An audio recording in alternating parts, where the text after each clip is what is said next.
फ़लस्तीन जो अॻूणो वज़ीर आज़म ऐं हमास जो सरबराह इस्माइल हानिया ईरान में कातलाणे हमले में शहीद थी वियो। हमास संदसि मौत जी तस्दीक़ कंदे दावा कई आहे त इस्माइल हानिया खे यहूदी एजेंट्स निशानो बणायो।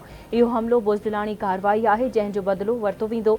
ईरानी मीडिया मूजिबि हमास जे सरबराह ते तेहरान में संदसि रिहाइशगाह ते हमलो कयो वियो।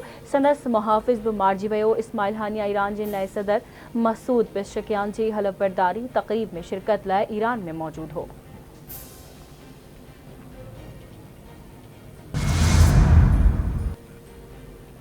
ईरान इस्माइल हनिया जे क़त्ल जी जांच जो ऐलान करे छॾियो। ईरानी पासदारानी इनक़िलाब इस्लामी तरफ़ां जारी कयल बयान में चयो आहे त इस्माइल हनिया खे तेहरान में संदसि रिहाइशगाह ते निशानो बणायो वियो। हमले में संदसि हिकु मुहाफ़िज़ बि शहीद थियो।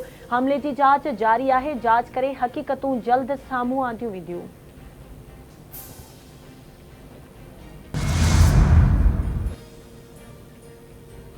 इस्माइल हानिया हमास सियासी विंग जो सरबराह ऐं फ़लस्तीनी वज़ीर आज़म रहियो। संदसि कुटुंब जा केतिरा ई माण्हू शहीद थी चुका आहिनि।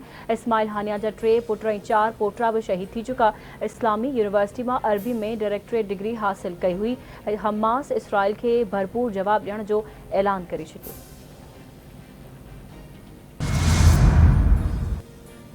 बिजली जी क़ीमतुनि में इज़ाफ़े, वाधू टैक्सेस, IPP सां मुआहिदे ऐं हुकूमती ख़र्च ख़त्म करण समेत 10 मुतालबनि ते अमल लाइ जमायत इस्लामी जो रावलपिंडी में 6 ॾींहं बि एहतिजाजी धरणो जारी। हुकूमती टीम सां ॻाल्हियुनि जो ॿियो दौरु अॼु थींदो।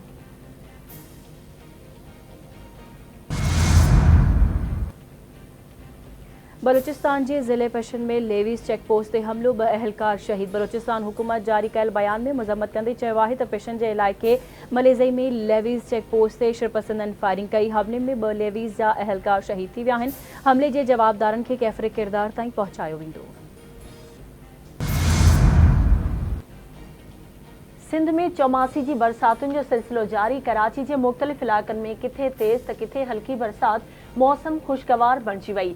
लाड़कानी भरपासे वारनि इलाइक़नि में बि वसकारो। मिठी, कुनरी, नबिसर, भिटशा, टंडे बागे, मोरे ऐं टंडे रहीम में मींहुं वसण खां पोइ मवासिलाती निज़ाम मुतासिर। हेठाहीं वारनि इलाइक़नि में पाणी भीजी वियो। इस्लाम कोट वेझो ॻोठ मानाणी में खिवण किरण सबबि पोरियत जूं 20 ॿकरियूं मरी वयूं।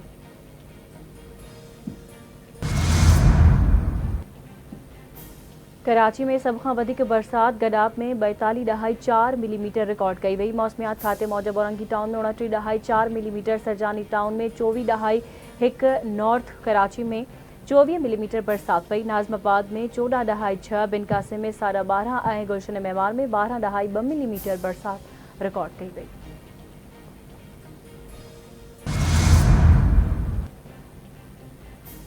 ऐं उडेरो लाल वेझो हथियारबंदनि हथां 2 ॼणा क़तल। ॻोठ दरिया ख़ान डाहिरी में हथियारबंदनि हथां नज़ीर कोरेजो ऐं मुमताज़ कोरेजो मारिजी विया। वारसनि मूजिबि 2 ॼणा राति पाणी जे वारे ते वियल हुआ, जिन जा लाश मिलिया आहिनि।